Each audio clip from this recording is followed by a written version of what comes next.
লোকজন, কুণাল ঘোষ, তিনি নাকি মুখ্যমন্ত্রীকে বলেছেন শ্রীরামকৃষ্ণ আর অভিষেক বন্দ্যোপাধ্যায়কে বলেছেন বিবেকানন্দ। অর্থাৎ তিনি উভয়ের মধ্যে যে গুরু শিষ্যের সম্পর্ক ছিল সেটা বর্তমানে প্রয়োগ করেছেন।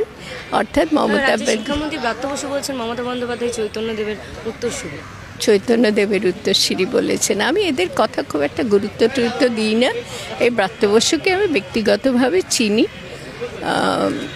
প্রতিভাবান ছেলে, প্রতিভাবান মানুষ। ছেলে তো এখন আর নেই, ছেলে বয়স থেকেই তাকে চিনি। প্রতিভা আছে এবং প্রতিভাও পেয়েছে, পৈতৃক প্রতিভা জেনেটিক্যালি পেয়েছে, বংশসূত্রে পেয়েছে।